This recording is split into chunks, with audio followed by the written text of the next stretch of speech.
What's up, everybody? Welcome back to the Trailer Park Live right here on the 2nd Street Marble, where we're coming at you live every single Friday night lately around 8 p.m. Pacific Standard Time.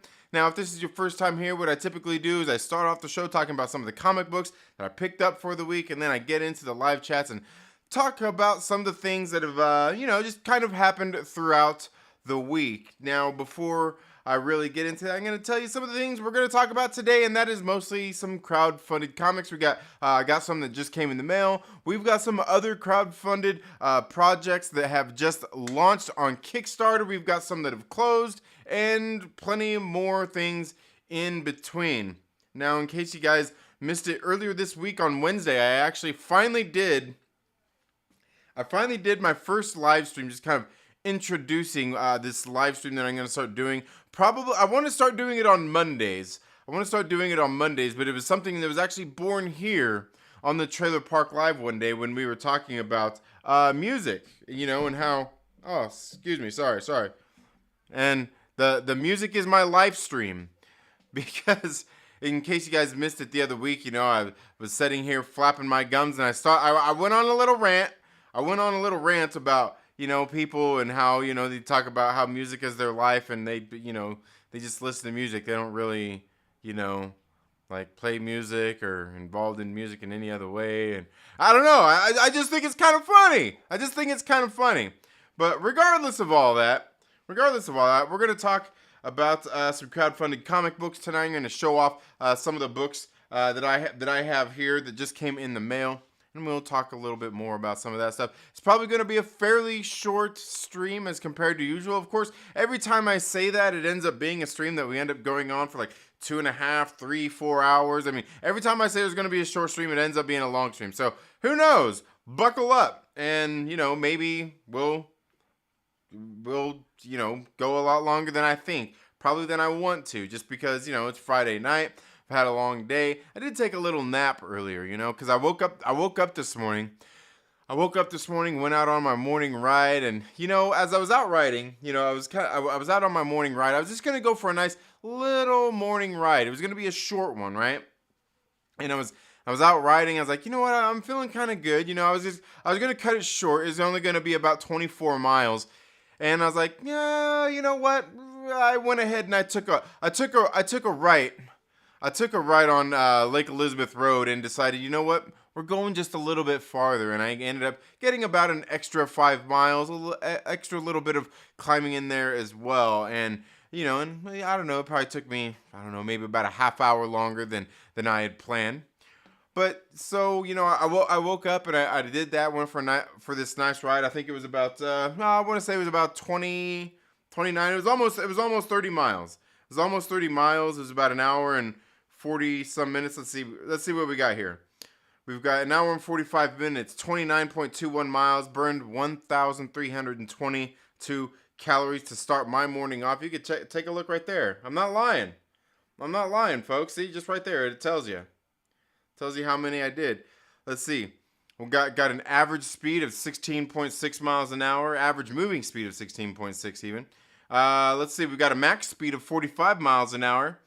My total time was an hour 45 minutes 53 seconds. Moving time was about 10 seconds less. It was 1:45:42. My heart rate was 150 beats per minute average. My max heart rate was 175 or 177. My average power was 209 watts. I have a power meter on my road bike, and what the power meter does is it's connected to the cranks on the bike, so it measures every pedal stroke. It tells me if I'm pushing more on my left or on my right, and it's a way that it's something that actually more accurately measures the power that you're putting out. So whether it be, like it would better help, I guess, kind of help better track your calories and things like that, as well as everything else. We got my max power at 712 watts. My max average power at 20 minutes is 261.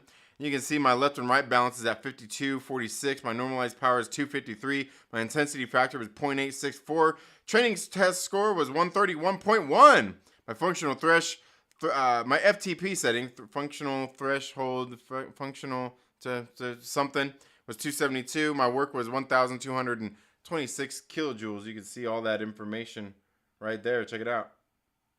Yeah. Tells you all that stuff. All that good stuff. My average bite cadence was 87. My max cadence was 113. My total ascent was 1,512 feet. Total descent, 1,529. Yeah. Goes through there and tells you all of this useful information. So, yeah, and I gotta tell you, it was a pretty good ride. So I did that this morning. I got home, was feeling good. I had some breakfast. You know what? I actually got home. As soon as I got home, I went and used the restroom, and then I got on my inversion table here that I have, and which basically just it inverts you. You hang upside down like Batman. So I hung out on that for a few minutes, and then I went inside, and I flushed away all that hard work, and I had a donut. Now, the thing is, like, there's one thing I believe in is nutrient timing, right? Nutrient timing. So I'm kind of like, I just went out for, on almost a 2-hour ride. I could have a donut, right? I could spare that. What is it's a donut, right? Well, yeah, of course, naturally, my fat ass was sitting there eating this donut after my ride, feeling good, like, hey, you went out on your morning ride. Well, then I started watching this video by Thomas DeLauer, and he was actually talking about fasted cardio and how, yeah, I mean, it can be good for you. You don't always have to, go out and do cardio or do your workouts on a full stomach. And, there's a lot of science that goes behind some of these kinds of things. It's really weird, because like some people will say it is good for you. Some say it's bad. Some say there's not really much benefits. But regardless of all that, doing fasted cardio can be good for you. But he said that in the video, one of the things he said is like, one of the things is having carbohydrates within about 30 minutes after your ride or your workout or whatnot, or the fasted cardio in this case, which depends. I don't know what kind of cardio these people were doing, but like basically it can pretty much completely negate all the effects of what the good thing you did by going out and having fasted cardio. So I was like, oh, great. You tell me this after my ride, as I'm sitting there shoveling this donut down my fat fucking gullet. I'm like, yeah, you win some, you lose some. But I know for next time, right? I know next time to get home, have my protein shake, have some breakfast. And then, maybe after that, after I've had the good stuff, maybe then it's okay to go ahead and feed my fat gut, right? So anyway, hey, that's just a little tip for you guys out there. You're trying to lose weight, you're doing some fasted cardio. After you get done with that fasted cardio in the morning, don't put down that donut, fatty. Have some protein. And here's the thing: is I don't eat them all the time. But you probably shouldn't be eating donuts anyway. I probably shouldn't be eating donuts. I mean, especially if I'm trying to lose weight. Like cut them out at least for till you get to where you're going, and then and then a reward. But regardless of all that, so I got home, did all that, got the kids through some math. I had some breakfast myself, some more breakfast, so my actual breakfast. I had some bacon, sausage, a few eggs, and some avocado. And then I went out for work. Had a pretty good day at work. I mean, it was good. I wish it was better. I think you, as a small business owner, you always want it to be better, right? You always want it to be better. But it's starting to get hot here in the Antelope Valley, and today was one of those days. I wouldn't say it's the first day it's been hot, but it's one of those days where like, man, it's starting to get hot. Here we are. We always go from one extreme to another out here. We never have like in between weather. Like for a week, we had some weather that was like after it was hot already. Kind of cooled down a little bit. It was nice, and then now here we are back in hell, in the heat. But regardless, it was a good day. So then I got home. I got home, and then had a nice had some lunch here waiting for me. Had a salad, nice big Cobb salad, and I took a little nap. I took a little nap, and I woke up. Yelled at my kids a little bit, and we all kind of cleaned up the house. We did some sweeping, we did some vacuuming, and just some other things that kind of tidy up the house a little bit. And now here I am with you lovely folks. So regardless, let's get here into live chats and see what you're all saying today. Then we'll get in and talk about some of these crowdfunded comics that I got that came in the mail. as well as some that have funded, some that are in funding, some that just launched. I see we've got Daniel Fisher in the building, as well as Alloys, the viewer. Thank you so much for being here. Justin, the Star Wars Marvel purist, says, what you gonna do? What you gonna do when the Myrtle Maniacs run wild on you, brother? Oh, yeah. I love it. Yes. Thank you so much for being here, Justin. He says, besides not Adam Warlock, Guardians 3, probably the best Phase 4 or 5 MCU movie I've seen. Yeah, I talked a little bit about that last week, and, I'm not a big James Gunn fan, but I kind of felt, even going into it, that there's no way that he's going to be delivering us a movie that is, I wouldn't even say subpar, that's not good. That's not going to be good, and I guess that's it, just good. Because I didn't think this was going to be one of those movies that's going to save the MCU or anything like that. And, honestly, it's probably going to be a while before they are able to do that. And here's the thing, is I don't really feel like there's ever going to be a point where there's going to be a movie or a show that comes out that saves the MCU. I mean, if anything, what it's going to be, and I think, in the long run, some of it will probably play out and we'll see. But what it's going to take is what they did through the first 3 phases of movies. And it's going to take 1 film, 2 film, 3 film, 4 film, 5 film, 6 film, 7 film, 8 film, 9 film. You get the point. It's going to take a catalog of movies to build back up the hype and get people really kind of reinvigorated. Because, I think at one point it kind of really fell off a cliff, A lot of people talk about the TV shows, the streaming stuff, and I hear so many people talking about that right now. Oh, streaming is killing the MCU and Star Wars, and I'm like, it's really not, because if you think that the streaming shows, be it Mandalorian and all that crap for Star Wars, is ruining Star Wars and bringing down the quality, and you think all the MCU shows are kind of bringing down the quality, look. You're putting way too much stock into these TV shows. They're fucking TV shows. It's supposed to be disposable fucking bullshit. No. But when you look at what they've done in the movies, obviously Star Wars hasn't done shit in the movies in a while. And the last movies they did do were shit. But that's a different story for a different time. But then you look at the MCU, they've kind of, their past, this whole Phase 4 has been very mediocre, and some of them not even that. But I think the thing was definitely, by the time we get to Love and Thunder, at that point it's this fell off a cliff.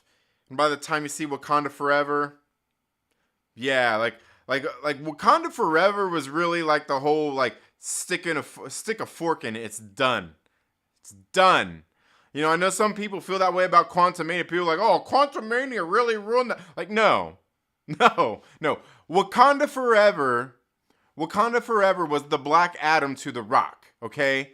It was the one that fucking wrecked it all, right? It was Wakanda Forever. I don't give a shit how you feel about Quantumania. Maybe I'm biased because I like Paul Rudd, I like Ant-Man. I thought the movie was okay. It was a tippy toe in the right direction. It definitely it wasn't the best. It was all right. But it was Wakanda Forever that really done it in. That's when it was done. It was done right there. And Ant-Man just wasn't one of those movies that was making a turn for the right, And Guardians, I don't think is either. It was just a good movie, and I expected it to be what it was. I didn't expect to walk out of that theater and think man, why did I even waste my money and my time coming to see this? I expected that I would walk out of the theater and have had a good time and felt like I had just seen a good movie and not like I didn't just flush my money down the toilet. And yeah, but yeah, I think it's definitely probably the best one they've done in the past few in the last handful. I'm not saying that, RC Scott, but thank you so much for being here. Daniel Fisher says I wasn't feeling Adam either. Yeah. I think the Adam Warlock stuff is just they just had a terrible introduction to the character altogether. I don't think there was much they could have done to make that good. You know what I mean? I don't think there was much they could have done. Yeah, the music is my live stream. Fuck the world. Yeah, he said in between. As I go to Cleveland for a metal show and the Rock Hall of Fame. Nice. Hell yeah. Yeah. Oh, yeah, rock and roll. God gave rock and roll to you. God. No, I'm not going to sing that lame song. Anyway. But if you attend Music is My live stream, be sure to come as you are, as you were. No, I'm not saying that. Black Anal. Is that Anal? It'd be like one of those people that don't know how to pronounce word anal or homage. It's homage, you idiot. Anyway. Anal album cover. Oh man. All right, we got Eric the Guapo in the building as well. Thank you so much for being here, Eric. It has a picture of The Rock. What does? Oh, bring the midnight ass on. Oh, that's funny. What does your scouter say about your power level? It's over 9,000. That's funny. Mike Popcorn Porter, thank you so much for being here. Everybody, make sure you wish Mike Porter a happy birthday. He's getting ready to turn 60 tomorrow. And, you know, I sent him a gift in the mail because, you know, a while back on stream I was showing off the Avengers Forever comic, and I had another copy of it that I had found at a good price. And I'm like, hey, I'm gonna do a giveaway of this. And I remember in the chat, you know, Mike Porter was like, hey, he's like, man, I want that. So I was like, you know what, Mike Porter, you've been fucking awesome. You've been a big supporter of the channel here since we launched memberships and even before that. And I'm like, well, you know, I can make this happen. And when he kept flapping his gums that it was his 60th birthday coming up, and I remember I thought it was, you know, it's been his 60th birthday for at least the past 3 months. So I don't even know if tomorrow's actually his birthday. I think he's just saying that just so I don't feel bad. And so we'll all wish him happy birthday tomorrow, because I swear the past like 3 months it's been his 60th birthday. But I was like, you know what? I'm gonna get this thing in the mail to him. So I sent it off in the mail, and he just got it today. So yes, thank you so much, Mike Popcorn Porter, and happy birthday. And have a very good 60th birthday. I'm sure you're gonna go out with your wife, probably get together with some friends and family, sit down and have a good meal. Do some barbecuing, right? Barbecuing's the best. Yeah. But thank you so much, Mike Porter, for all your support. And yeah, man, happy birthday, man. Justin says power meter keeps track of how much energy you will make the machines as a battery. Yeah. Exactly. They know me. They know me pretty well. Yes. Dixie says that's some Lance Armstrong level of technology. He only has one testicle. Well, I only know that because he said so. I probably don't know for the same reason that you do, Dixie. I probably don't. Oh, man. In 30 minutes. Oh, yeah, it's your birthday in 30 minutes? Yeah, already, huh? So we're probably at about 20 minutes away now. Yeah. Yeah, we got Jedi Mike in the building as well. Thank you so much for being here, Jedi Mike. Hope all's well. You burn more calories than that in one donut. Oh, yeah. Well, it was 1.5. It was 1.5 donuts. But, yeah. 6 film, 7 film, 8 film bunch. Yeah. They all lost their equity. People tried to be patient, kept throwing preachy garbage in everyone's face. Yeah, well, and that's the thing is, like, the shows, I think the shows did that. I don't really feel like any of the movies did that necessarily. Any of like the preachy stuff that they in any of the films. I mean, just that I can think of, like Black Widow did. You know, Spider-Man, the Eternals. The Eternals just had the kiss in there. Both of them were pretty. I don't know. Anyway, Shang-Chi. You know, I don't think there was anything really preachy in there. Doctor Strange. I don't even think there was in Love and Thunder. It was just a bad movie. Wakanda Forever. I don't think there was in there either. It was just a bad movie.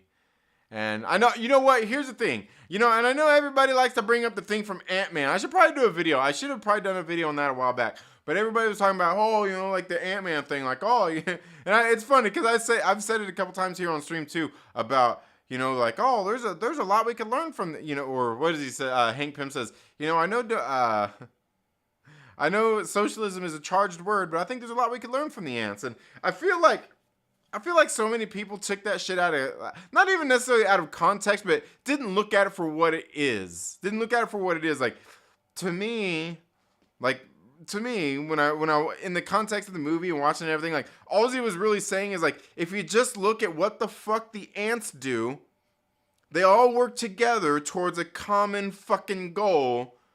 And if everybody just did that, imagine how much easier things could be. But here's the thing, is if you think about what he said and what he's talking about with the ants, if everyone works together toward that common goal, it's better for everyone. But that's the thing. Everyone work together. Not some lazy motherfucker in the corner that can't pull theirs, or somebody that's working against everybody else. Look at the fucking pyramids, man. And don't give me that ancient aliens technology bullshit, because it's probably true. But regardless, and it destroys what I'm saying here. But not exactly either. But I mean, if you take a look at other societies, all people in the community working together towards the common goal. Not, like I said, not half the motherfuckers being lazy and wanting to just fucking mooch off everybody else. No, everybody working together towards that common goal. That's what I took from it. I mean, in the context of the movie and everything that was going on. But, you know, hey. But, I mean, I don't think any of these, like, even if the Phase 4 ones really had anything preachy on, they were just bad. Like, there's just a lot of stuff that's just like, you know? It's funny, too, because I was talking to somebody, my friends, after we walked out of Guardians of the Galaxy, and my friend was like, Doctor Strange is pretty good. And I'm like, yeah, like, it was good, and I love Sam Raimi, and it's good that Sam Raimi way, but it didn't, I wouldn't even say expectation, it didn't quite have that impact, that punch that I felt like it should have. And I think probably would have been there if Scott Derrickson had been there, working on the film and all of that stuff. It didn't have. I don't feel like it did as much as it should have, in the longer scheme of things. And you know, and I think that's probably part of the reason Scott Derrickson probably said, you know what, I'm done with this. No. But yeah, I know what you're saying though. I know what you're saying. I think the shows definitely did that, and there's proof. There's proof in that. Again, nothing is wrong with the MCU. Old man birthday boy has spoken. Oh man, there we go. Birthday boy has spoken. Yes, he has. Yeah. Calmer than you are. Yeah. Yep, I'm calmer than you are. How do you create $1 million IP? Have Disney buy $1 million IP and destroy it? Yeah. Love and Blunder was the last one. Yeah, it was bad. Yeah. I think Thor's still finding himself right. He probably is. Yeah. As a matter of fact, when I talk about that Thor and I'm typing it out, I don't even put a capital T on it anymore. It's a little t. Little t. Yeah, all MCU shows and movies are 10 out of 10. Says Mike Stan the Shield Popcorn Porter. If he would have killed someone in that opening scene, but then again, he's Space Jesus. They tried making an explanation by saying he left his cocoon early, but but still he was lame. Yeah, he could have been a lot cooler. Yeah, how Thor got his groove back. That's funny. That's how Thor got his groove back. Yeah. Let's see. Well, I'm not awesome. What are you talking about? Did I miss something there? Thor 88, Groundhog Day, finding yourself over and over again. Yeah. Got Tim's Talk in the building. Thank you so much for being here. Nick Wilson in the building. Says Mike the Jedi Porter. Oh, he's the Jedi now, huh? My mom was in labor for 3 months. Oh, man. Let's see. I Am True Skills in the building. Thank you so much for being here. Hey, I seen you You were playing, God, what was it? The Sons of Midnight Suns. Was it the Midnight Suns I seen you playing earlier? Was that earlier today or was that yesterday? I want to say it was earlier today. Yeah. Thank you so much for being here. We are going to get together with my family. My niece turned 20. Oh, okay. Niece turned 21 today. And celebrate your mom's birthday along with my... Oh, okay. So just like a bunch of birthdays all in one. All right. Nice. Hell yeah. Sounds like it's going to be a good time. Got 5 extra seats for me and my family. We'll fly out. No, not really. My son's got a soccer game tomorrow. But, you know. That line from Douglas didn't even hit. It was pretty stupid and non-consequential. Yeah, I mean, in the longer run of things, yeah. I just remember a lot of people talking about, like, come on, man. Like, it's really not what you're making it out to be. Context matters. Like, some of the context to it matters. I love that there's a multifaceted reason for celebration. Absolutely. Yeah. For everyone who wear masks can get a jab. Oh, man. Eric the Guapo says, ancient Mexicans from ancient Home Depot built the pyramids. Yes. Yeah. Because who else is going to get it done? Some fucking, yeah, exactly. Some fucking Mexicans at Home Depot. Yeah. Man, and you never want to, like, if you ever go to, like, Home Depot, you know what's funny? It's not like that at Lowe's. At least not here where I live, anyway. But, like, you go to Home Depot, you pull up in that shit, you walking out with a whole fuckload of lumber. Like, all of them will be like, oh, like, they're all swarming over there and shit. They're all like, oh, wait, you need some help? Need some help? Actually, they're not even that. Help? Need help? Yeah. That's funny, dude. That's fucking funny, Eric. Oh, shit. I am an individualist. Be your best self. Yes, it will set you free. Yes, agreed. When Pedro was in Egypt land? Yeah. The shows were more preachy. Yeah, I think the shows did a lot of the preachy stuff. Yeah. Yeah. But they were all MCU though. Took melatonin, drowsy. Oh no, Mike Porter. We got to get Mike Porter reinvigorated. Daniel Fisher says, I remember back in the day we did my grandma's 75th, my dad's 50th, and my sister's 21. That was multi-keg party. Oh yeah, nice. Nice. Hell yeah. All right, guys, in case you guys don't know, we're going to talk about some crowdfunded comic books, but in case you guys don't know, if you guys like what you're seeing in this live stream and any of the videos that drop or anything like that, consider becoming a channel member. I mean, obviously you're subscribed. You know you should subscribe and click the little bell and do all that. You know how to do all that stuff. Don't act like you don't. Do all that stuff. But if you like what you see here and you want to support the channel with your hard-earned dollars, I greatly appreciate it. We do some live streams from time to time talking about just some different things. Sometimes I'll read some comic books on there, and I get into my Frexican mode. But one of the other things is I go out there and I crowdfund comics, different comic book projects with some of the money that I get here from the channel memberships. And I do some giveaways of some of those books as well. And the next one I'm going to be giving away, and that's at the end of this month, will be Lady Death Diabolical Harvest. This is chapter 16 of Lady Death in the Coffin Comics universe, signed by Brian Pulido himself right here. Absolutely great book, great art in this series. I love the people over at Coffin Comics. They are fucking awesome. They are the gold standard of crowdfunding comics. Not only do they put out excellent books like this one in this very nice kind of prestige format. You can see it there. This is like it's square bound. Let's see, there we go. It's square bound. It's got like a little spine on here. I believe it's about like 48 pages of story and art. And then along with that, they get plenty of different stretch goals and little things like that. Just a bunch of little goodies that come right along with it. But their customer service is unmatched. They are absolutely great. They're great at communicating everything along the way. And I will be giving that away to one of our Myrtle Maniacs, one of the channel members here at the end of this month. All you got to do is be a channel member. So, with that being said, let's get in here and show you some these books I just got in the mail. In case you've ever got one of these in the mail, you know exactly what's inside of here. Absolutely great stuff. This is coming to us from Iconic Comics. The people over there, they've been, I'm not sure how long they've been doing the crowdfunding, but it's been a few years. It's been a few years. I actually first heard of these guys from your boy Zach.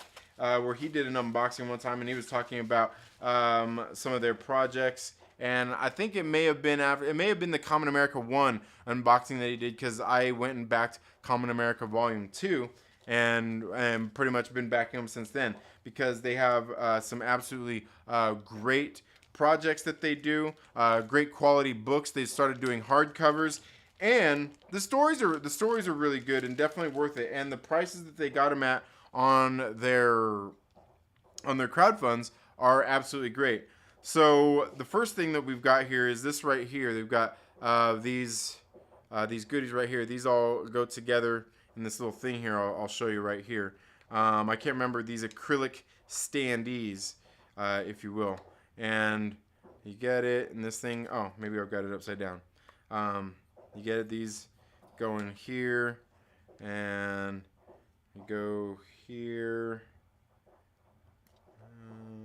And I know the past few projects have come with these. I'm not going to completely put it together, but I've got Kamen America standing back there. You probably can't see that one right now, but then you get it and you put it together, and it's got all of the little, like that right there. Nice little acrylic standee that came along with this project as well. So we've got that's one of the little perks that came with it. I don't even think that was a stretch goal. I think that was just one of the things that they include with it. Right here, what we got? Flash Mountain, a little like card right here that came with this as well. And oh, we've got a 21th member chat from Felicity Pooh Bell. Says, "What's up, my favorite toxic male? Elon must pay you well." Yes, thank you so much, Felicity. And I was getting ready. I need to get a hold of you. I was going to get a hold of you today on Twitter so I can get you information so I can get that book sent out to you. I actually I got a hold of Stevie as well, so I can get his book sent out to him as well. And I can get those, get a hold of me, and I can get those in the mail next week. And then here's the book that we've got right here, Kamen America. I believe this is volume 7. Yeah, volume 7. Volume 7, Faith of Our Fathers. You can see that right there. Very nice looking book. It's a hardcover, and you can see it's got the little square bound on there. And then here's the art that is on the back of it. And yeah, no, that's actually a drawing. That's not a photo. It's pretty good though, right? It looks very realistic. If you saw that in person, you'd see how realistic that looks. And then of course we've got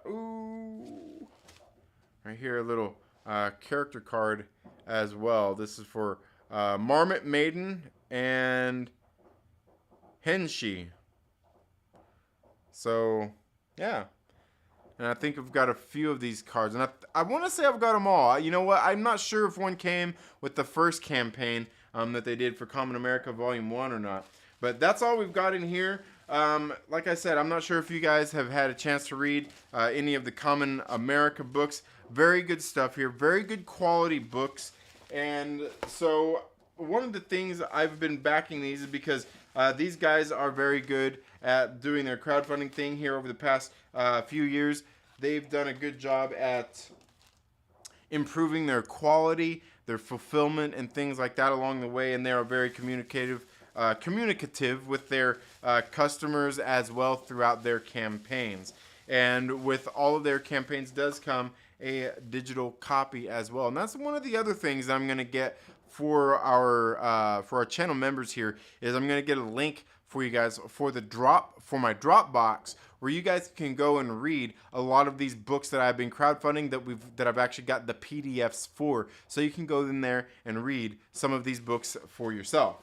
So yeah, so that's what we've got here from the good folks over at Iconic Comics, and I can't wait to read this. I want to say I'm probably a couple of issues behind here, because I know one of the last ones that they did had, it was the Kamen America, God, what was it? Kamen America Soul Finder and something else. It was a crossover, Black Ops crossover that they did. I didn't get a chance to read that one, so I've got a little bit of catching up to do as well. So Yeah, very good stuff from the folks over at Iconic Comics. Definitely worth checking out their crowdfunded projects because they've got some very good stuff that they do. Um, let's see. Justin says Lady Death giving off those Ursula vibes in that book. Ursula on Death. Yeah, yeah. Oh, you talking about the one up there? Yeah. Very good stuff, man. I'm telling you, yeah, Lady Death is freaking awesome. As a matter of fact, I was on Instagram the other day and I seen Elias Choutsudis, who did he was doing like I'm not sure, I think it was a commission. It was a commission cover of Lady Death and it was fucking fire. Elias Choutsudis is a phenomenal artist. Really love his work and I'm like, damn man, I would love to have that book. I'd love to have him do a Lady Death cover for me. Definitely some great stuff. Felicia says DM you tonight. Just saying. All right. Thank you so much, Felicity. I'll make sure I get that in the mail probably early next week. Now, the next thing I want to get into here is I want to get in here and show off some of these different crowdfunded comics. Some that have just launched and some that have just closed. So right here we've got our crowdfunded books here. And, oh, I cropped the top off on there, huh? How'd that happen? I don't know. Regardless, I guess it doesn't really matter. But, I think I talked a little bit about this one last week. Cheeky Comics. It's got how many days left? How many days left? 6 days to go. They are currently at $52,009 out of $6,900 that they were looking for to be pledged, with 1,239 backers. So they're doing pretty good. I know they recently added on some add-ons as well on that one. Another one that just launched, I want to say, was it earlier this week? I can't remember if we talked about this one last week or not. But this is Shrine, issue number 1. This is coming to us from creator Isaac Bell. Now, he's done one that I've backed the past few, and that was Metal Shade Zero. Just came in the mail not too long ago. Absolutely good series. Great artist. He seems like a really good dude. He's got a YouTube channel here that you can go follow. I don't think I have a link for it here right off the top of my head. But the creator is Isaac Bell, and I want to say that his channel might be under Metal Shade, but I'm sure regardless if you just search Metal Shade, you'll find his channel. But he's been doing some videos. Good guy coming out of Wichita, Kansas. I actually got some friends in Wichita.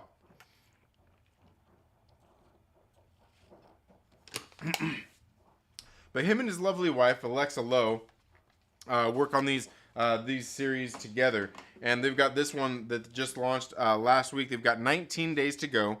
We've got $43,254 pledged of the $5,000 they were looking for from 560 backers.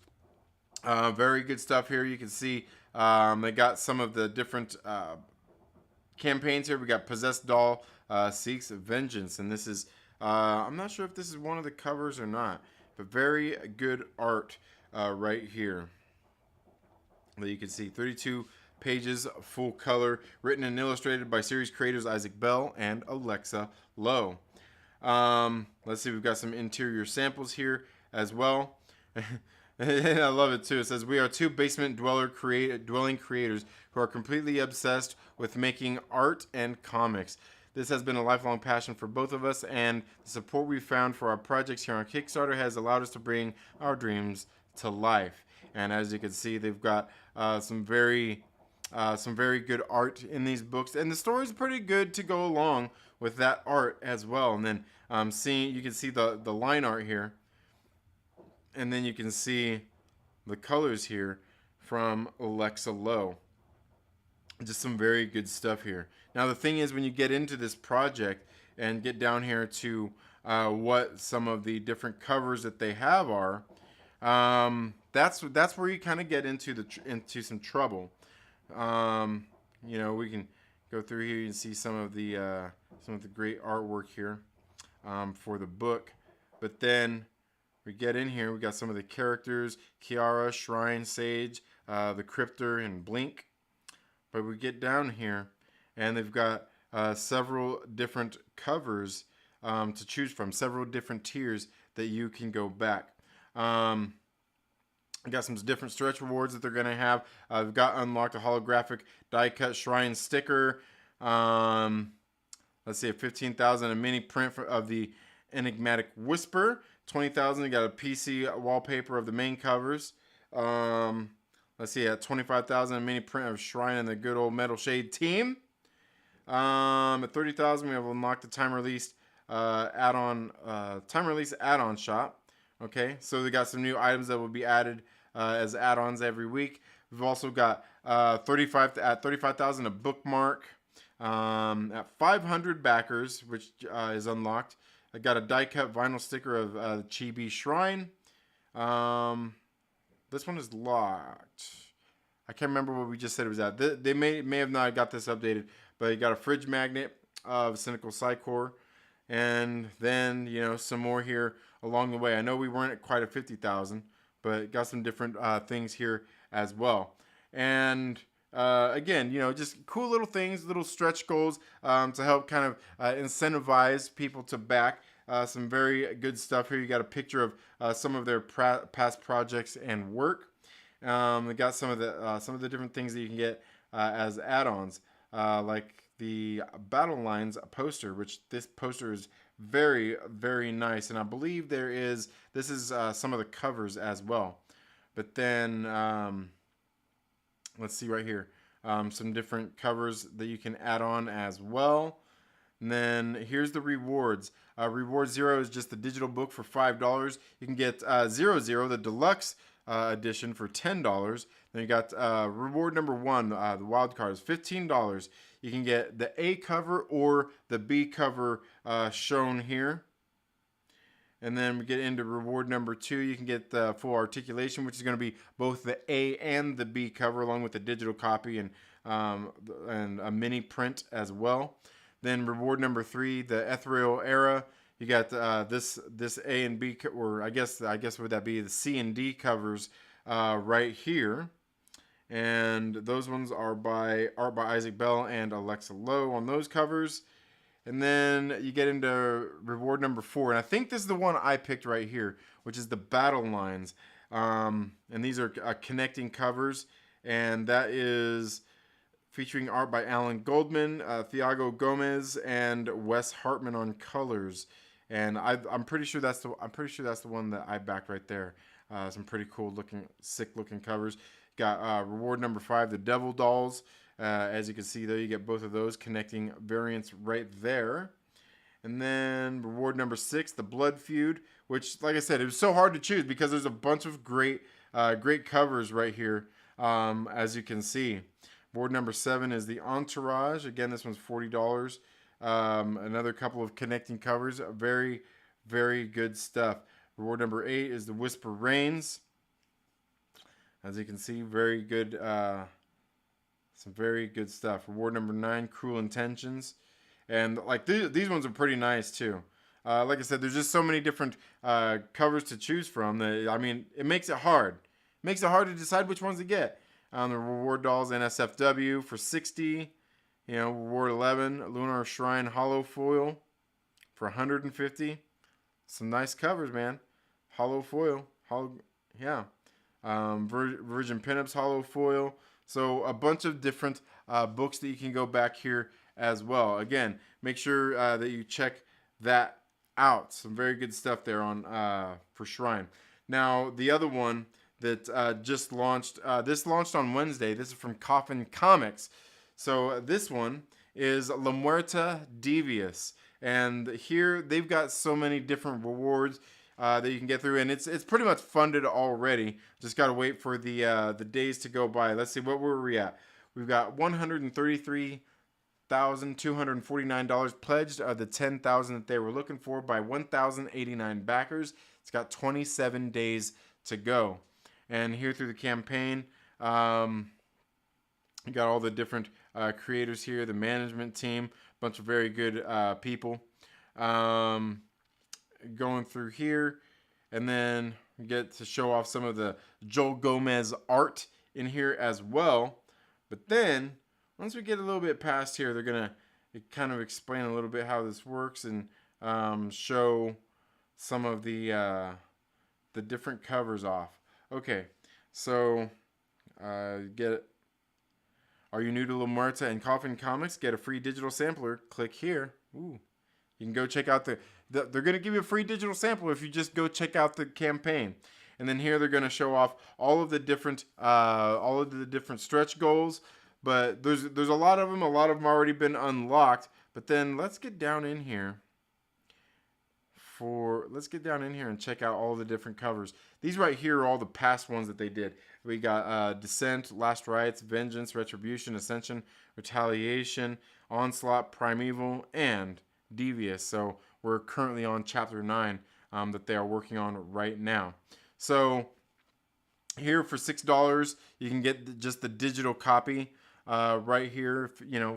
If you don't have room to store all kinds of comics, you can back it and just get the digitals. You don't get any of the stretch goals when you back the digital only. But then you get in here, we got the premiere edition with this cover by Diego Bernard and CC Dela Cruz, an absolutely beautiful cover. Take a look at that. That's a badass cover, right? And that is at $29 with that, and you get all those stretch goal items that will be coming with that. We've got the Devious La Muerta by Joel Gomez edition. So we got this one right here. Oh man, damn, that's a nice one too. Well, that's a nice one too, man. Joel Gomez, Hedman Zaldivar, working on that one. That one's at $29. We got the Devious Roja by Joel Gomez edition. Another nice one here as well. Again, Joel Gomez and Hedman Zaldivar. Let's see, we've also got the Brett Booth Legend 11 by 17 inch print and the premiere edition. So you'll get this print here along with the premiere edition, and it's going to be 11 by 17 piece of art. Very nice print, and that's for $40. Get in here, you got a James O'Barr 11 by 17 print and the premiere edition. Again, this is just these tiers. You're just getting a nice little 11 by 17 art print along with that premiere edition, and you can add a lot of these on as well if you want. We got the digital bundle. You can get all 9 chapters if you haven't read any of them on digital for $41. Let's see. You got the La Muerta Lives Volume 1 and Volume 2 trade paperbacks. You can get both of those for $45. And I think I've got the Volume 2. I need to get Volume 1 still. And then we've got Devious Commemorative 11 by 17 and Premiere Edition. So you're just basically getting the same print as you're getting on that Premiere Edition book. Very nice stuff. And that one's for $48. Again, another commemorative one here as well. Man, and look at that one. That is beautiful. Beautiful work there. The print artwork is by Eric Bazaldua and CC Dela Cruz. And then you get the premiere edition with that for $48. Then we got the Devious Jewel edition. This one's by Sora Shung and Juan Castro, CC Dela Cruz, and Shannon Gallerneau. And this one's going to be cover enhanced with Crystal Passion Crystals, limited to the number of copies ordered on this Kickstarter. So that will be the jeweled edition right there. And that's, again, another beautiful, beautiful cover from Sora Shung. And she's an absolutely great artist as well, Sora Shung is. And that's $48. We got the Devious Hollow Foil edition by Keith Garvey. And look at that. That's, again, another great cover for $48. We got the Mega Foil edition from Ryan Kincaid and Hedwin Zaldivar. Another beautiful cover. Like I said, you could get into these and what one do you want? There's so many beautiful covers here. It makes it hard to choose. Then we got the hardcover edition right here from Mike Chrome and Juan Fernandez. All right. Now, the one I ended up backing was the one that gets the premiere edition and the hardcover edition together. That's I always get the bundle, so then I can give one away to one of our channel members. But again, and that's $48 for this hardcover book as well. And then you get in here, you got some of these different things that you can do as add-ons. They got the sealed envelopes, the Omega edition.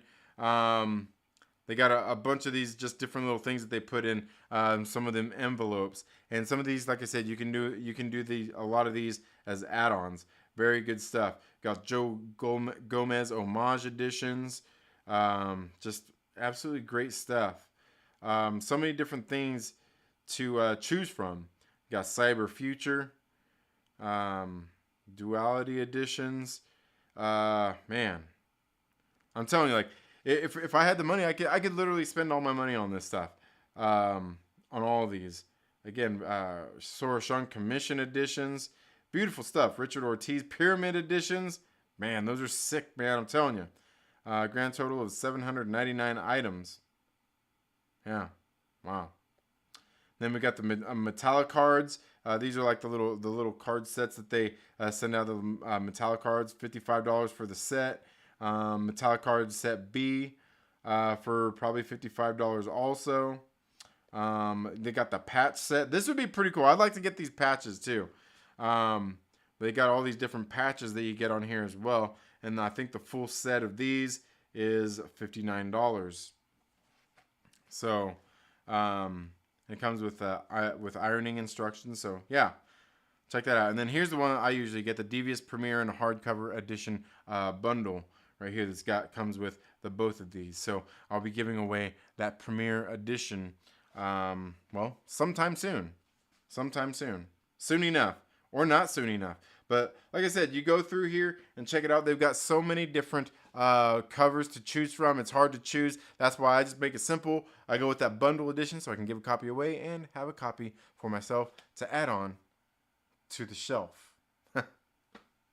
So very good stuff. Now, the next one that I want to talk about here, these are two that have just recently closed. Recently, Miss Meow issue number 6 just closed theirs. They run fairly shorter campaigns over there at Merc Magazine, and here this one closed with $67,872 pledged of the $5,000 they're looking for from 853 backers. This one just closed today, as a matter of fact, and they had a bunch of different great covers to get on there as well, as you can see.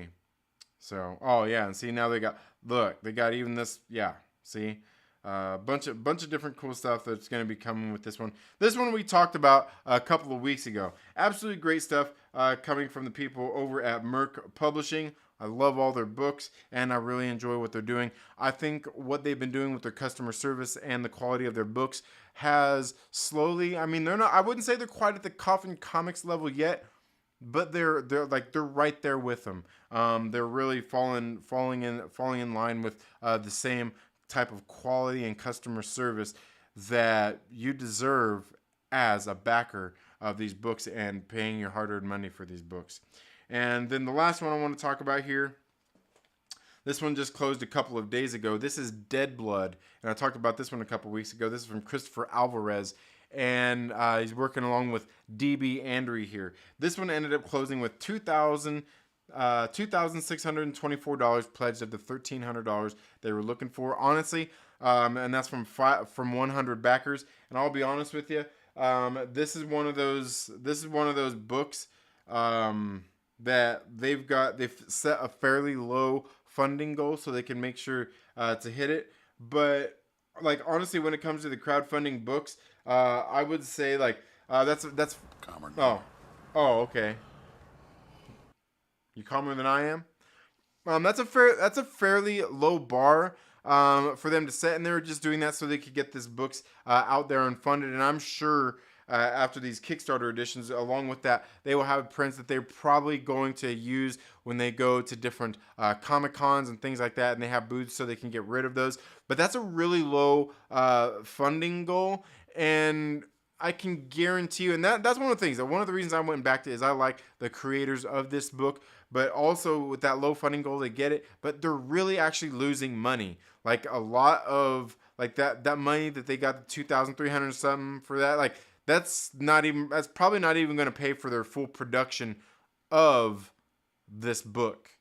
And that's one of the reasons why I like to talk about some of these books here on stream, and why I like to go back some of the creators that I like, and why you should definitely find, if there's creators out there and they're running crowdfunded books, make sure that you go support them. There's plenty of small creators out there just trying to trying to do their best and trying to make their dreams come true as well and get their books into people's hands. And one of the things even David Andrews said on Twitter the other day was like, hey, well, if we go broke making this book, like, like if they have to put their money to it, it's fine. Like eventually they'll probably make that money back. They're that passionate about the product that they want to get it into people's hands. And like I said, they're creator I like, and that's one of the things about crowdfunding comics. If there's a creator out there that you like that is doing a project, you need to let people know. You need to share it, and you need to talk about it so they can hopefully hit those higher funding goals and know that there's a demand out there and that people want these books and they can get these books and be able to make some money and put some food on their table, especially if they're creators that you like. And maybe sometimes there's somebody you don't know and you want to take the chance. That's okay. Take the chance on them. Maybe you'll like what you're going to get. And like I said, I wouldn't lead you guys astray. I think every single project I have ever backed has delivered. I haven't had anybody rip me off yet. I haven't been burned. And believe me, I've definitely heard some horror stories out there of people who have gotten burned on books. And no, probably not. And not from the people that you hear all those people on Twitter talking about that don't deliver books. Because I can guarantee you most of those people deliver books. Some of them, it just takes a while. Maybe you forget. But that's just kind of the roll of the dice that you get sometimes. But yeah, definitely some good projects out there to go check out and back. Like I said, we got the Muerta and some of those other books. Definitely worth checking out. But thank you all so much for being here once again. Smash the like button, tell your friends to come hang out. And we've got a $20 super chat from my man, Lord Veedo. Said, even though your hate is strong, you really do care and support people. Much love, brother. Yes, thank you so much, Lord Veedo. Oh, no. You know what? My hate isn't that strong. It's not that strong, I think I just, there are things I dislike. And I just, what I'd like to see? I'd like to see people do better, right? I'd like to, you guys ever watch Joey Swole? I swear every time I watch a Joey Swole video, I'm eventually going to get tired of him saying, mind your own business, do better. I swear one of these days, I'm going to get old of it, but every single time I'm like, hell yeah, you're right. You're right, Joey Swole. Mind your own business, do better. Thank you so much, Lord Veedo, for the $20 super chat. I hope you're doing well. Hope everything's going well, and it sounds like it is with your cake apprenticeship, becoming a cake boss out there in New York City, man. Nice to see that you turned a new leaf, and you've taken a new direction in life. You got just something new to do. That's fucking great, man. That's fucking great. Let's see, Daniel Fisher says, just cracked open a KCBC Infinite Machine Pilsner. Since it's just after midnight and officially Mike Popcorn Porter's birthday! Happy birthday, Mike Porter. I know you're probably asleep already. Mike Porter. But happy birthday. Happy 60th birthday. Dealing with whiny whammons. La Chancla can help. Yes, it can. It can. But you better be careful. She might pull off her chancla and use it on you. Thank you so much for being here, Aaron. I hope all is going well with you. These indie comics rival the mainstream comics, no doubt. Yeah, you know what? And that's the funny thing is, honestly, I'm kind of getting tired of the mainstream shit. Even the indie shit, it's just I don't know, lack of interest in so many of them. And it's not, I wouldn't even say this necessarily on me. I look at some of the books coming out and the frequency that they're coming out, I'm kind of feeling are these comic companies, are these publishers even hyped about their shit? A lot of times I don't feel that they are. And that's why when there's people out there that are talking about books on their books on Twitter and stuff, and Cullen Bunn talks a lot about his books and everything. I'm like, you know what? I'll fucking pre-order your books, Cullen Bunn, because you talk about them, you seem enthusiastic about them when you're talking about them, what I see on Twitter and stuff. Where there's a whole lot of other people who are like, oh hey, got this book coming out, go check it out. I just feel like so many people just don't have that. And then not only that, but then I feel like a lot of times the publishers aren't aren't really doing all that they can to get people into them and hype for them as well. And like I was talking about the other week, just thinking about just the industry and how things are going. I mean, we know what's going on with IDW. They're starting to not do too well. Valiant hasn't been doing too well over the past couple of years, and just everything seems to be going down. Like I was even saying the other week, I'm like, is AWA going under soon too? Like, it doesn't seem like their frequency of books has really slowed down.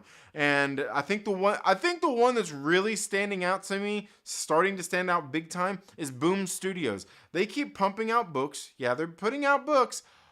But the thing is they're doing so much crowdfunding at this point. And if you ask me, what they're doing with the crowdfunding is they're subsidizing I feel like they're subsidizing all of their books through their crowdfunders. Like, they get the books from the crowdfunders that they're doing, and all they're doing is selling the collected editions of them through the crowdfunders, while in the meantime, all those books that are going to be in the collected edition, they're actually releasing in comic book shops, because they still want to support comic shops. They're releasing all of those in comic shops in single issue format, but I think they're getting the money from that through the crowdfunded comics, and they claim it's to pay their creators and all that stuff more, which, yeah, sure, by the end. But the thing is, you're subsidizing by getting the crowdfunding money first, then you're getting that money to go print your books so you can put them out in local comic shops, and then you're making money back from that. And let's not get into the whole scam of,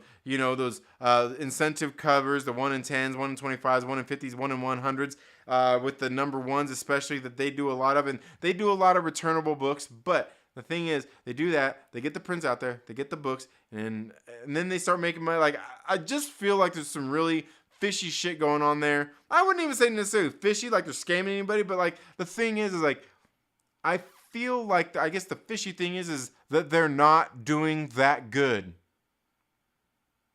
I don't think they're doing that good. I think there's a lot of these companies out there that are fucking hanging on by a string, and at any minute, the kite string is gonna pop. At any given minute. And it makes me wonder, who's next? I don't know.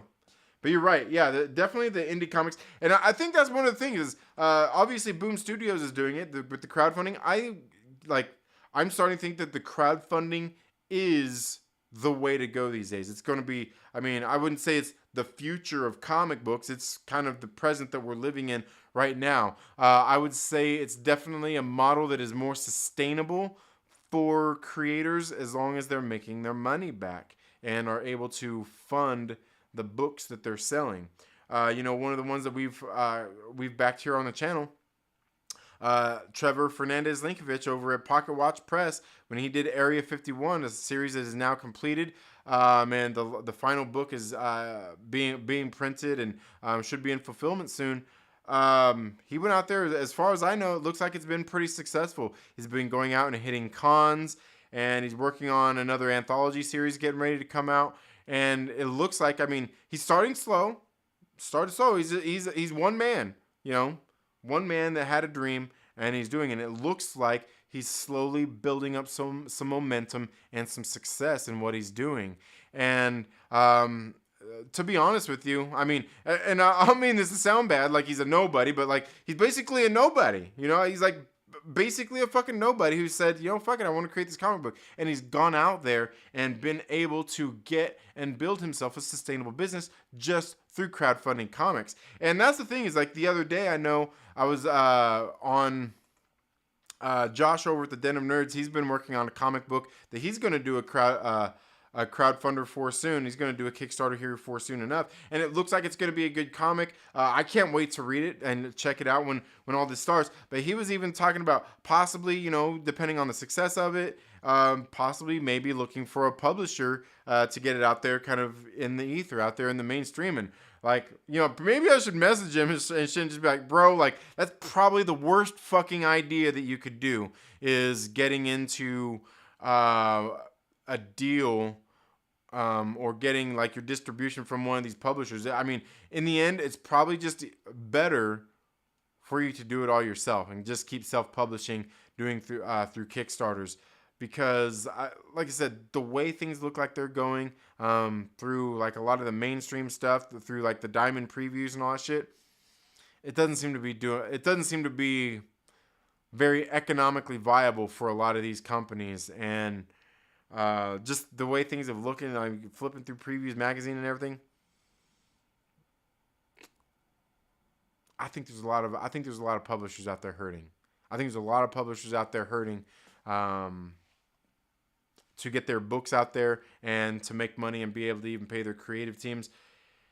And I mean, you can only lose money for so long before you have to close up shop.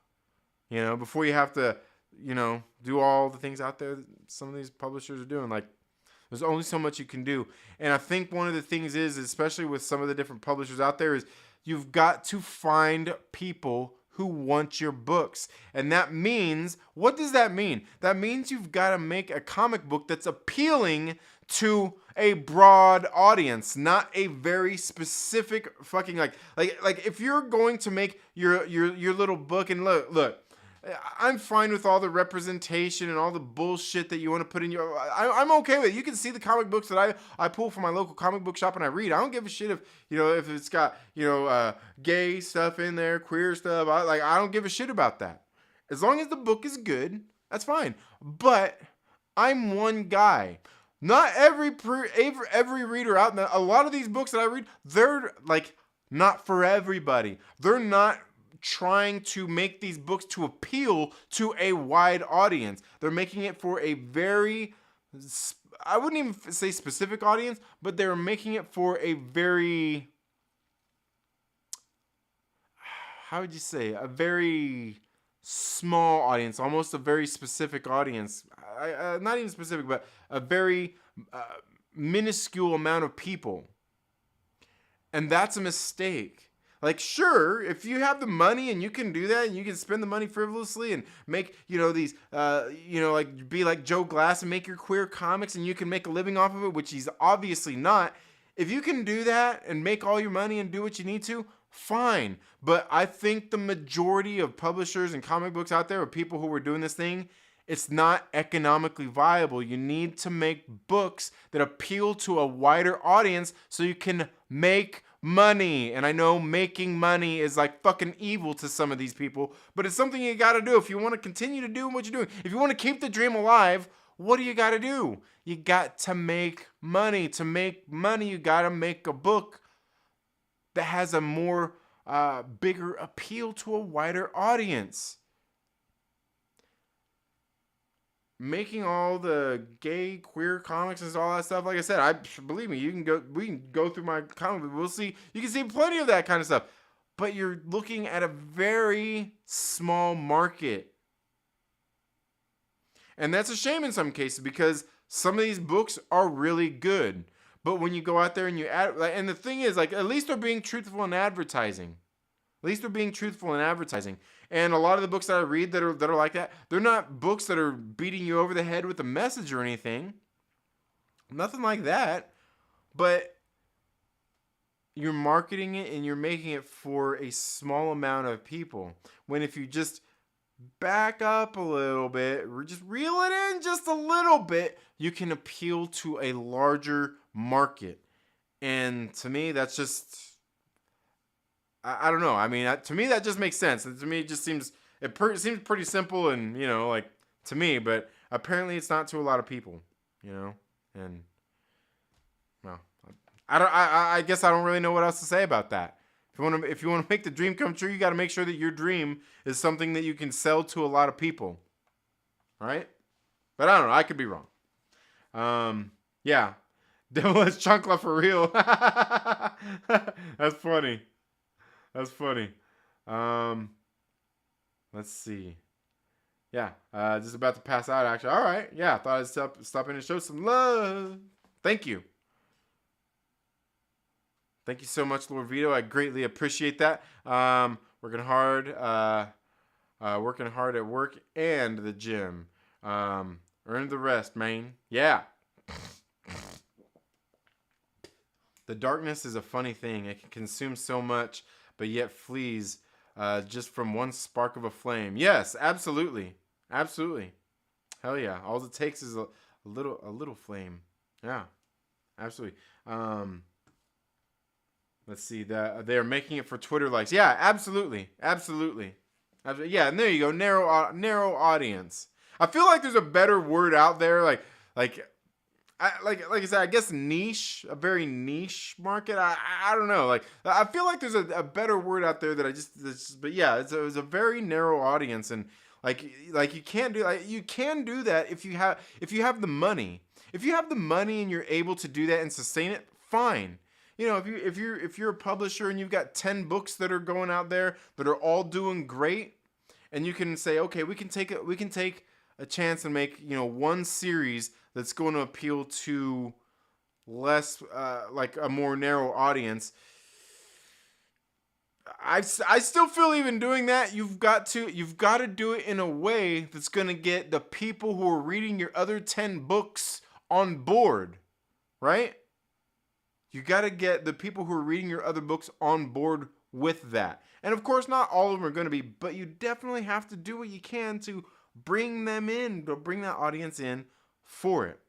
And you certainly can't just do it for Twitter likes. You certainly can't. But I mean, Eric's right too. That's what a lot of them are doing. And because a lot of those people that they're trying to appeal to, they just don't spend the money on it. They don't. And a lot of these people they're trying to appeal to, like, making money is bad. The man is bad. And that's the way that a lot of, like, corporations, oh, they make money. Ugh. What's wrong with that? What's wrong with making money? What's wrong with wanting to make money? What's wrong with wanting to be successful? What's so wrong with that? You can do what you want to do. You can make the comics you want to make and still be successful and still make money. You just can't do some of the things that some of these people do. And that's why I say, like, some of these books, I mean, some of the books are perfectly great, but you go and like I said, at least they're truthful in what they're advertising, but like, like, you could back it up a little bit. Just back it up just a little bit, and you could probably get a little bit better sales out of it. You could appeal to more people, Yeah, it's sad. It's really sad, Niche market is probably the best way to describe it. Yeah, I mean, yeah, probably so. Yeah, niche audience with an already niche market. Yeah, I was saying that's the thing. A niche audience within an already niche market. Yeah, and that's the thing, is like, you're making it like, I know these people don't like to hear the word 1%ers, but that's who they're literally making it for, like, 1% of people out there, and all of those 1% of people out there aren't buying comic books. They're not. And a lot of these people, and here's the thing. I think maybe what they need to do is look at it maybe a little bit more like, hopefully these movie studios is as in, okay, we're going to make this comic book, we're going to publish this comic book, but it's just going to be digital. It's going to be digital only, because that's more affordable. You can make your digital only book. You can make it in PDF format. You can do all that stuff. You can get it on whatever digital streaming platform to sell it to people. You can sell the PDFs through Kickstarter and stuff. And you don't have to spend the money printing your books, shipping your books, and doing all that bullshit. I mean, maybe that's a more sustainable model, is to do that for a lot of these more niche market books, is doing digital. And of course, that's probably not the best idea either, because, you do digital. What's everybody do with that digital book? They're going to pirate that shit, right? They're going to pirate it. And that's, I don't know, man. Like, and of course, not everybody's like a good example of it, but like, Eric July, when he did Isom, he didn't do a digital copy, and like your boy Zach, he don't do digital copies of his shit neither. And to me, I feel like if you're really wanting to make print comic books and you want to get into collectors and people that want your books, just make it print. Don't do digital copies. People will scan it and put it out there digitally anyway. They're gonna do what some people are gonna pirate that shit anyway. But I would say the people that you're getting to back your campaigns at that point are people who actually want what you have to offer.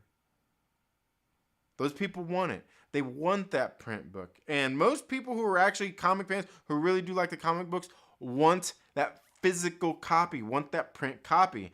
And, one of the other things, too, is, like I was saying, like Josh over at the Den of Nerds talking about his comic book, and he was going to do just single issues, and he's like, I think I'm just going to do a graphic novel. And if you ask me, that's probably an even better model anyway, is just do a fucking graphic novel instead of single print books. Now, I'm not sure what the difference in price is of having a graphic novel or basically a trade paperback printed up as compared to a single issue, but I think it's probably a better and more sustainable option than doing a single issue comic book. I think if you're going to do the crowdfunding, I think it would be better to do a thicker book. And if it is a single book, do it like they're doing over at Coffin Comics. 48 pages, 40-some pages in a square-bound, nice format book. Something a little more worth the money that people are going to pay for the book.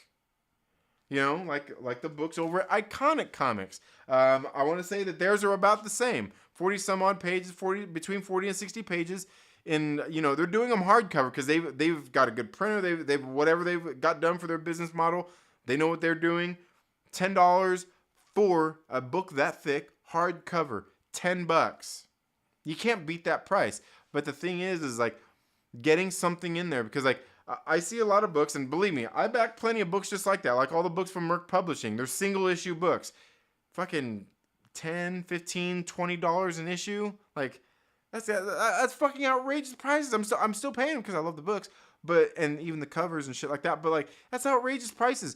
Like I feel like it's probably a better model, especially if you're newer. So, I mean, maybe make a first issue and see if people like it, and then do a trade after that. So I don't know, but like I feel like the trade format or doing a graphic novel style is probably a better idea, especially for a smaller and newer creator if they can, if they're able to, if you can get the backing there to do just a graphic novel. It's something for anybody. A person that's going to go back your project that's a little more to sink their teeth into than just a single issue. But if you can do single issues too, that's fine. I mean, look at Isaac Bell. We just looked at Isaac Bell's thing, and we seen how much fucking money he's making on a single issue book. Right? If you can do that, hey, more power to you. Do that shit. But I just think for me as a reader, especially through a crowdfunding book where you're going to take a little bit of time, to get my book and all that shit. Like, I think a graphic novel is more ideal. And you get more than...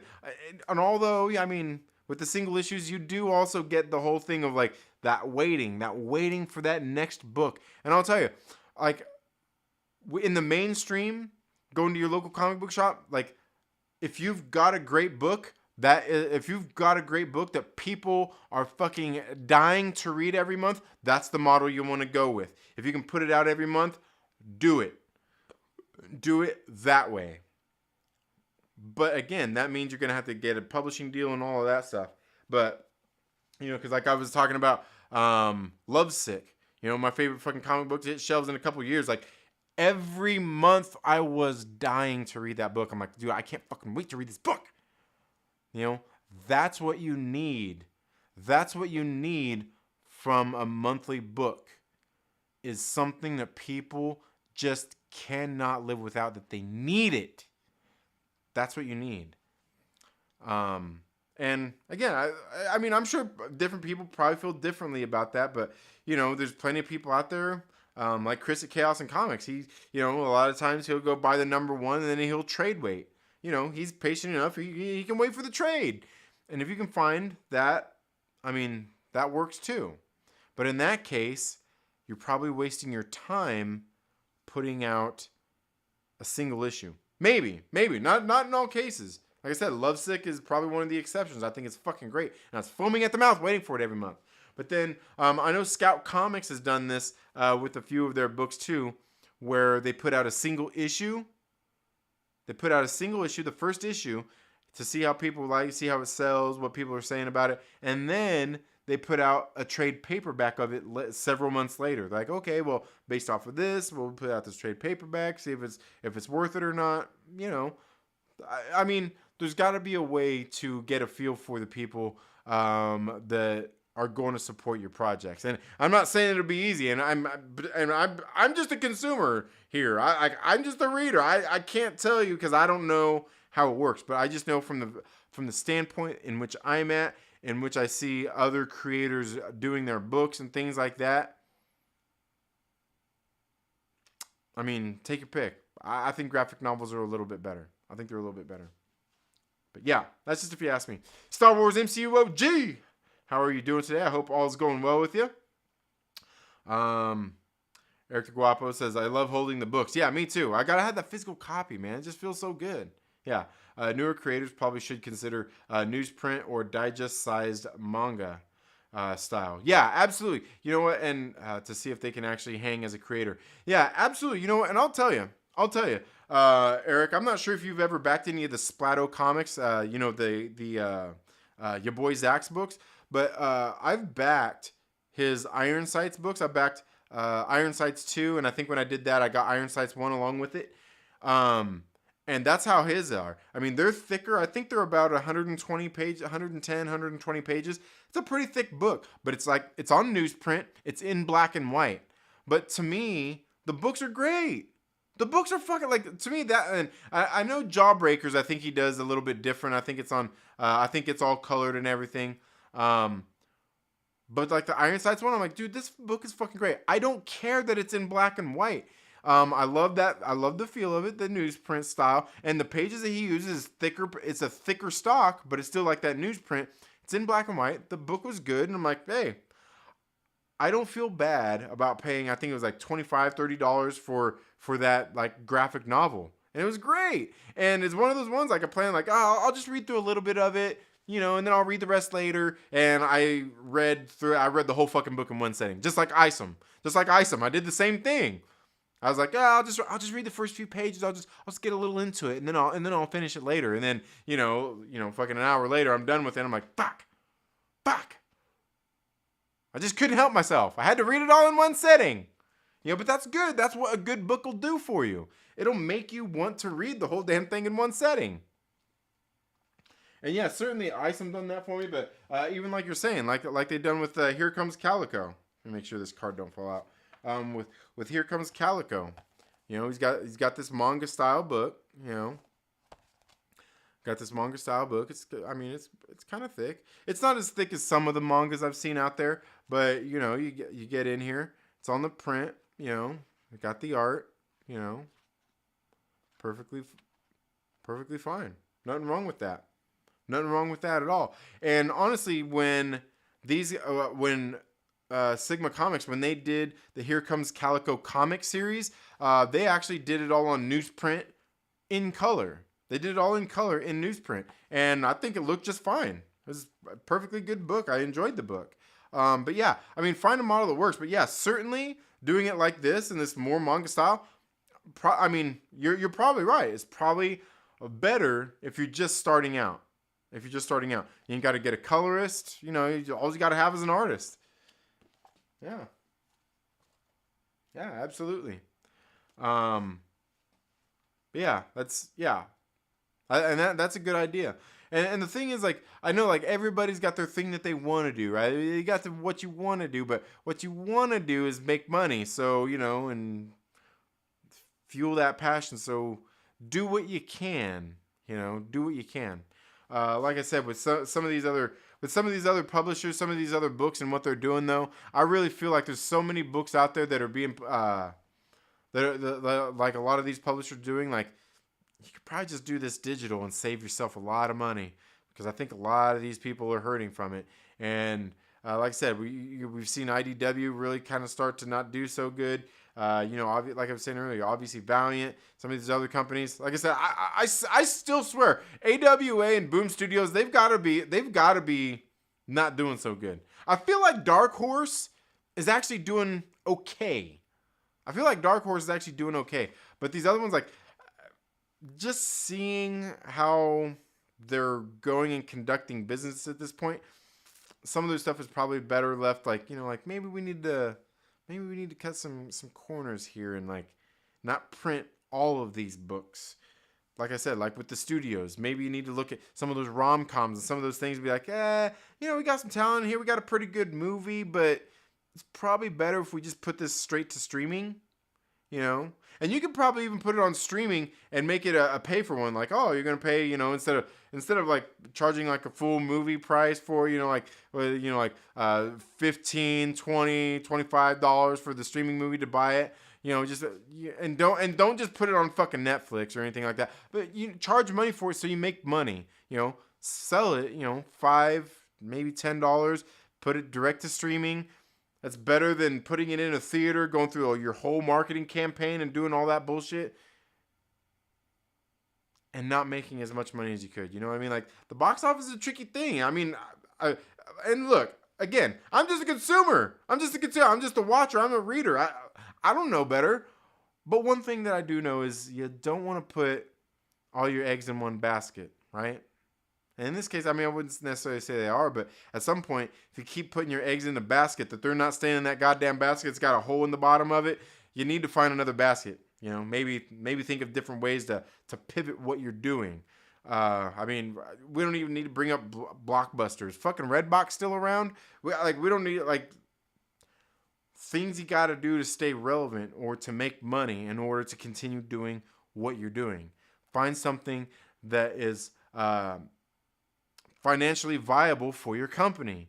I just feel like there's a whole lot of these publishers out there that they're just not, and a lot of them realize it and see it far too late. Man, I'm telling you, I think AWA is going. I think they're going.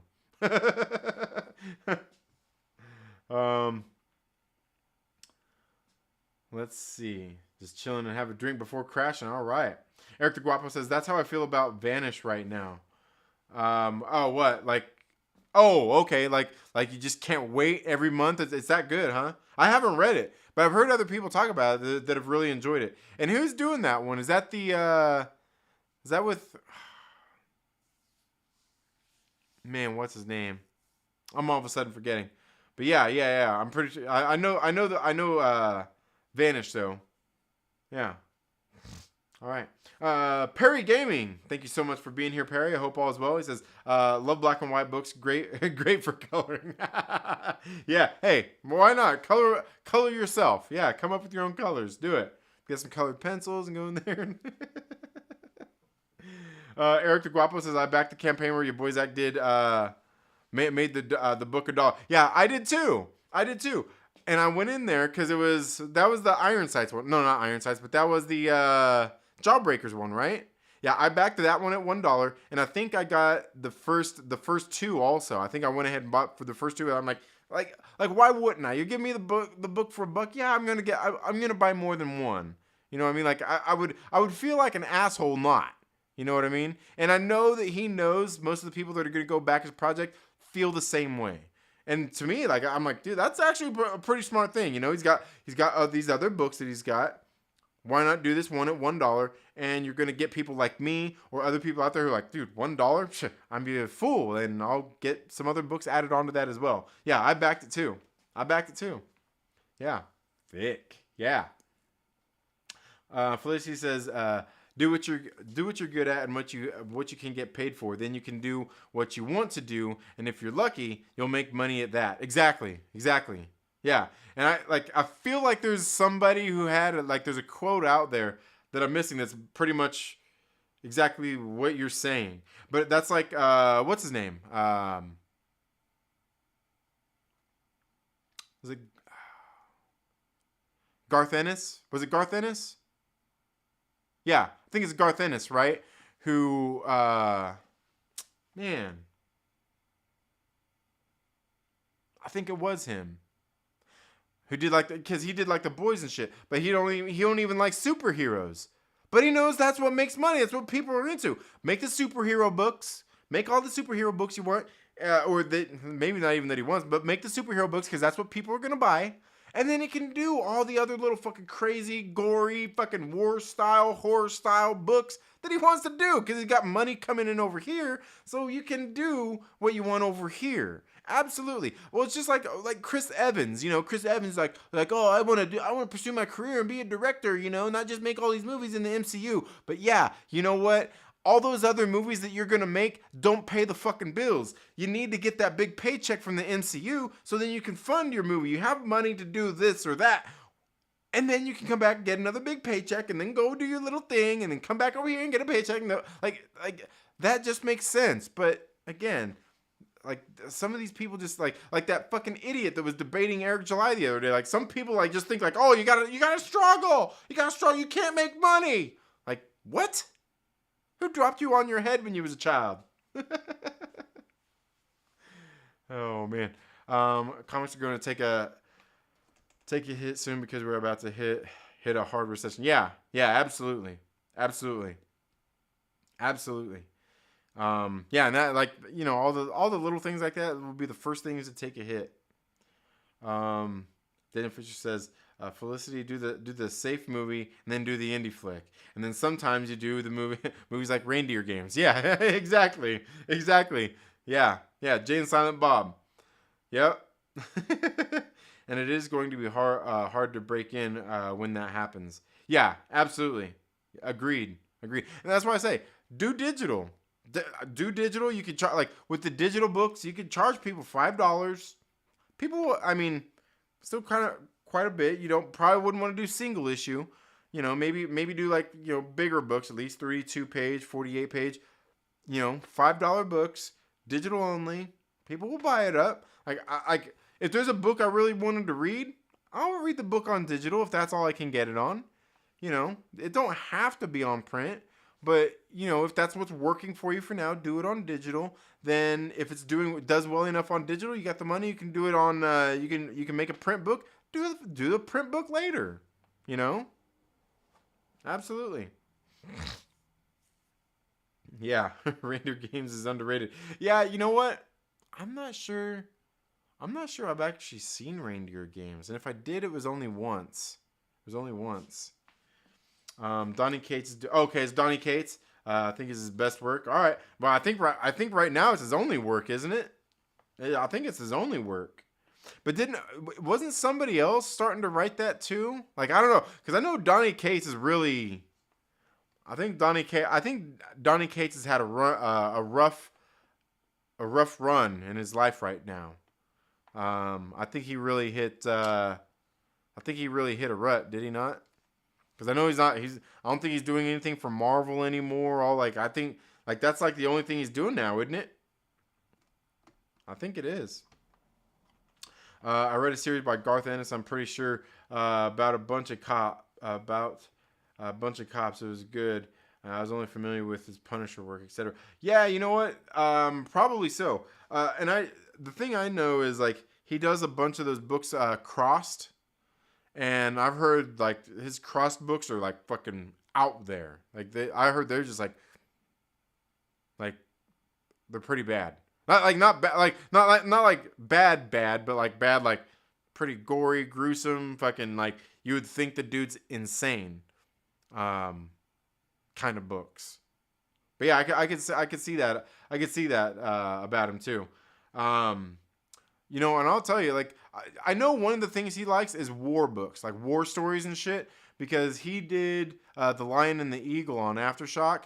They did them in those the one-shot style formats, the bigger prestige, and that was a great fucking book, great book. But yeah, and yeah, I mean but like Felicity was saying, I mean you got to do something to make money. And then, once you got some money made, then you can do that to put into the thing you're a little bit more passionate about that you might be willing to lose some of that money for.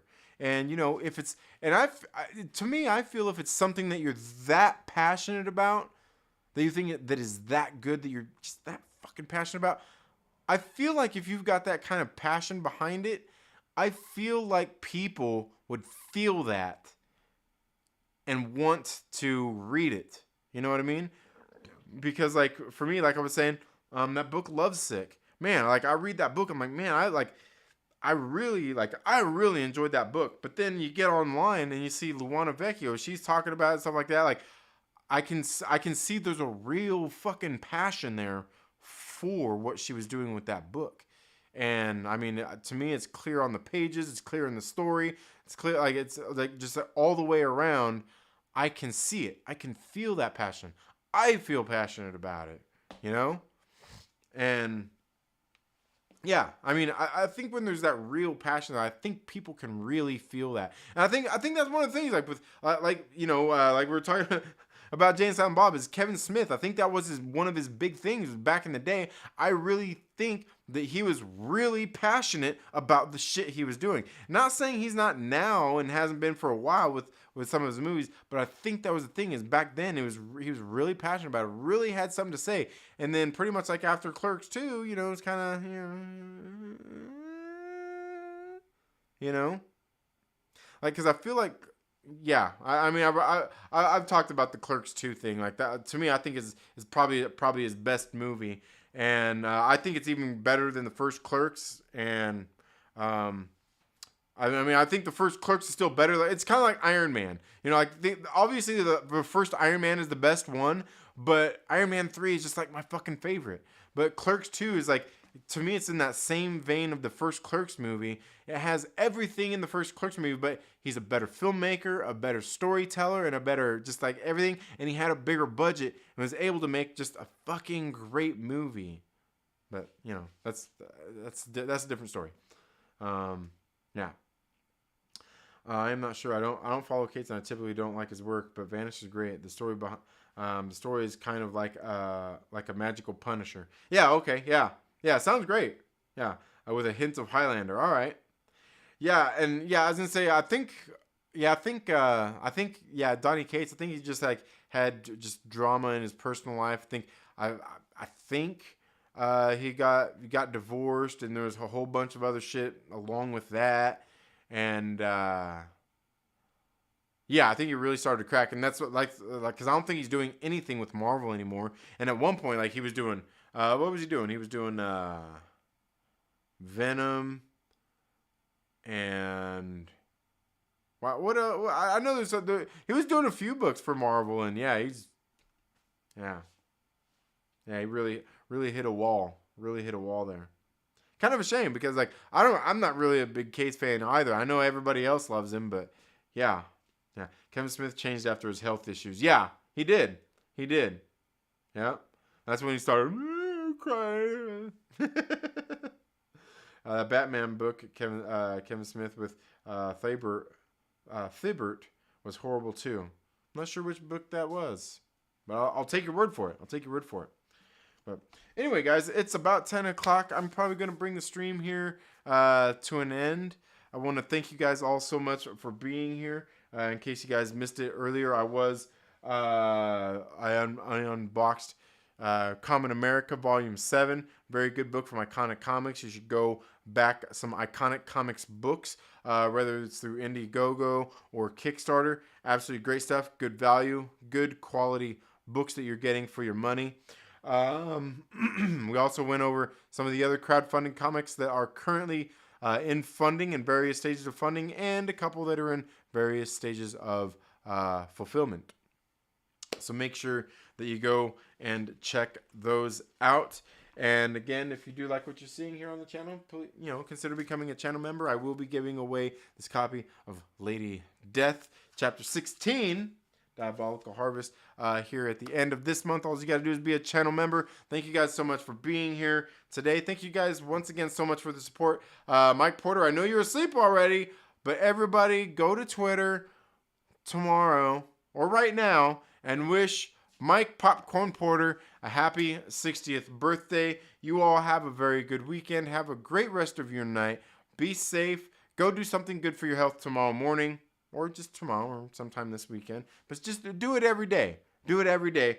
You all have a very good day, and we'll see you in the next video. Later.